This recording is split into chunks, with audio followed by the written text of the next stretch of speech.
The RIDGID SeekTech ST33Q multi-frequency line transmitter is part of the SeekTech cable and pipe locating system. The ST33Q can energize buried utilities with an active electrical signal that can be traced with a compatible receiver, such as the SeekTech SR20. This allows the utility's location to be marked so it can be exposed for repair or avoided during excavation.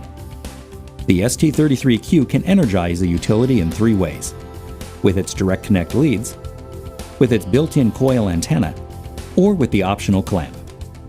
When inducing with its built-in antenna, the ST33Q's design produces a signal that's 8 times stronger than competing transmitters, so you can trace up to 50% farther, even in the toughest locate scenarios. The ST33Q can produce up to 5 watts of output power when running off alkaline batteries, and up to 10 watts when connected to an AC power source with the optional power adapter. In the next few minutes, we'll show you how to set up the transmitter, operate its features, and use it to energize buried utilities.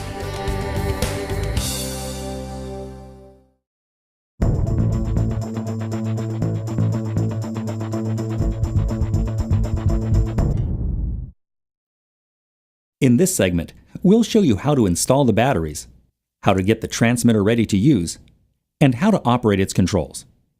The transmitter has 2 battery compartments, one in each foot. Remove the battery covers and install 3 batteries in each compartment with the positive end of the batteries facing out. You can use either alkaline or rechargeable batteries, but to prevent damage to the unit, never mix rechargeable and standard batteries. The batteries are installed, so let's power it up and take a look at the operating screen. The power key is located on the bottom right side of the keypad.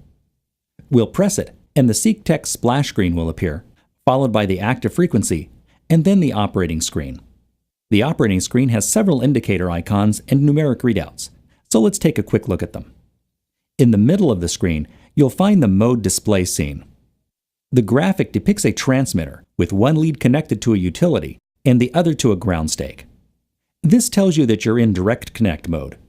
If you want to switch to inductive mode, press the inductive mode key at the top left of the keypad. When you do, the transmitter will switch to inductive mode, and the scene will change to depict a transmitter radiating its signal into the ground. To get back to direct connect mode, just press the mode key again. If you plug in the optional inductive clamp, the transmitter will automatically switch to clamp mode, and the scene will show a transmitter with a clamp attached. When we unplug the clamp, the transmitter will automatically switch back to our previous operating mode. At the top right of the screen, you'll find the frequency indicator. To select a different frequency, press the frequency key located at the bottom left of the keypad until you cycle through and get to the frequency you want. You can program the ST33Q with custom frequencies for compatibility with other manufacturers' receivers. If you've added a custom frequency, it will have a plus sign next to it to remind you that it's not a standard SeekTech frequency and may not work with your RIDGID receiver. For details on setting up and using custom frequencies, refer to your operator's manual. Next, let's take a look at the current level indicator, which you'll find at the top of the screen. This number tells you how many milliamps of current the transmitter is putting out. To increase the transmitter's output, press the up key. To decrease its output, press the down key. Let's press the up key and freeze the display. Right after you press the up or down keys, a number appears in the center of the display. This number indicates the target current output, or the amount of current the transmitter will try to put on the line. If the impedance of your circuit is too high, or if the batteries are weak, the transmitter may not be able to reach the target output. So refer to the numeric current indicator at the top of the screen to see what the actual output is. The graphic current indicator near the bottom of the screen gives you a quick way to compare the target output versus the actual output. The number of boxes indicates the target output, and the number of boxes that are filled in tells you the actual output. The final 2 icons are the battery level and audio indicators. When the audio icon is displayed as it is here, the transmitter will give you audible feedback. You can turn the audio off if you prefer, and the operator's manual describes how to do that. The battery indicator tells you how much power is left in your batteries. 3 bars means the batteries are full, and 1 bar means they're getting low. The transmitter has a number of settings that can be customized to suit your needs, and you can get to them by pressing the menu key. To navigate through the menu, press the up key to scroll up and the down key to scroll down. The top part of the menu contains a list of frequencies that are available for use. Each frequency has a box next to it. If the box is checked, the frequency is activated or enabled, which means it will appear when you press the frequency key to choose your locating frequency. If its box is unchecked, it won't appear when you press the frequency key. We can activate frequencies we use often and deactivate the ones we don't simply by pressing the select key to check or uncheck their boxes. We'll uncheck everything but 8 and 33 kHz, then press the menu key to close the main menu. Now when we press the frequency key, these are the only 2 frequencies available. If we want to get the other frequencies back, we'll need to go back into the main menu and check their boxes. It's important to note that when you activate or deactivate frequencies, your choices apply to whatever operating mode you're in at the time and only that mode. This gives you the convenience of having a different set of frequencies for direct connect, inductive, and clamp operating modes. If we scroll down a bit, we'll find the Tools and Information menus, which contain advanced options such as adding custom frequencies, adjusting the transmitter's maximum power output, and restoring its factory default settings. Refer to your operator's manual for a complete description of these features and instructions on how to use them.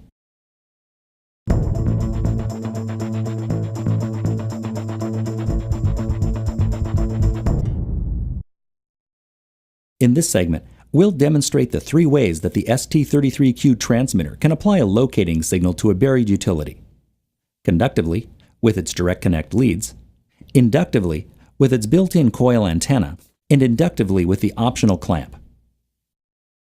In our first example, we'll demonstrate the direct connect method of applying a signal to a line. This method of energizing a utility line has just 3 steps. Create the circuit, select a frequency, and set the power output. To create the circuit, we'll connect one of the leads to a ground stake, which you can find in its holder on the transmitter's case.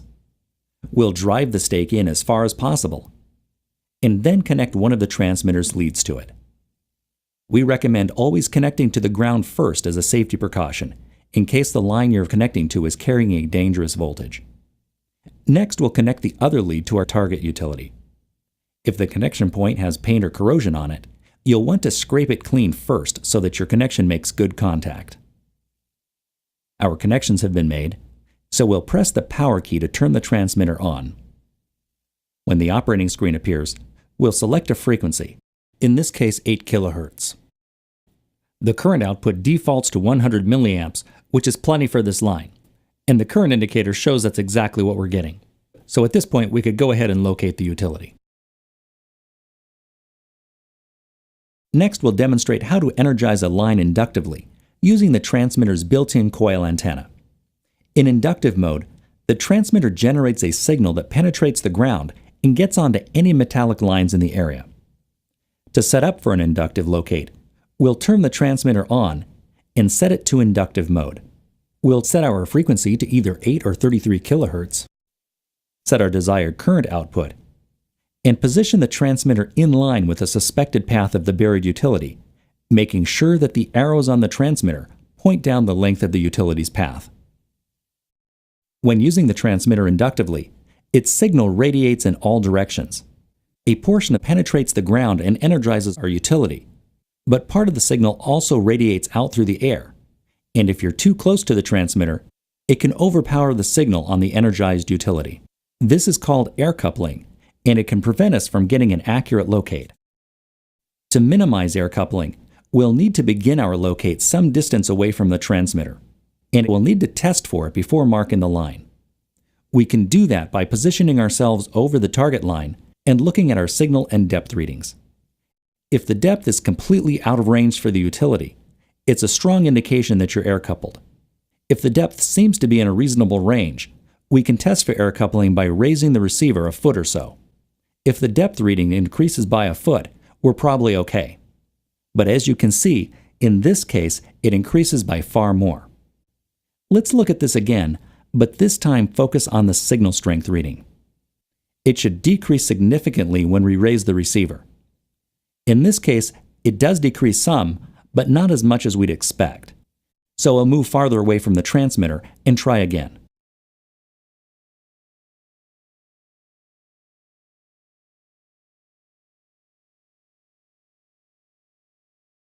Notice the depth reading. It's decreased significantly from the 3-foot reading we got before. This often happens when you move out of air coupling range. We'll raise the receiver by a foot, and as you can see, the depth increases by the same amount. Now take a look at the signal strength. As we lower the receiver, it increases significantly. These two readings are a good indication that we're no longer air coupled and can get an accurate locate. When energizing inductively, the signal tends to transfer onto all metallic conductors in the area, including nearby non-target utilities. The signal radiating from these non-target utilities can make it difficult or impossible to accurately locate the target utility. Here's a tip that can help you avoid this situation. If you know the location of the non-target utility, you can deploy the kickstand on the back of the transmitter. This lets you tilt the transmitter at a 45-degree angle, and with careful positioning, aim it so that the majority of the signal gets onto the target utility and avoids adjacent non-target utilities. The final method we'll demonstrate is energizing a line with the inductive clamp. The clamp lets you induce a signal onto a conductor when you can't connect to it directly. To use the clamp, remove the rubber plug just below the transmitter's keypad and plug the clamp into the 1/4-inch phone connector. Place the clamp's jaws around the target conductor, turn the power on, and select the frequency you want. In most cases, frequencies above 8 kHz work best, though you can try a lower frequency if you like. We'll set our desired current output, and as a final check, we'll make sure both of the clamp's LEDs are lit. When both are lit, the clamp is receiving the transmitter signal and its jaws are fully closed. In the past few minutes, we've introduced you to the ST33Q transmitter. Before using the equipment, be sure to read the operator's manual for detailed information on the equipment's features and operation. And take advantage of the multimedia training modules on the support CD that came with your unit. The modules give you an in-depth look at topics such as circuits, frequencies, induction, and grounding, so you can get the most out of your equipment. On behalf of everyone at RIDGID SeekTech, thank you for buying the ST33Q transmitter, and thank you for watching this video.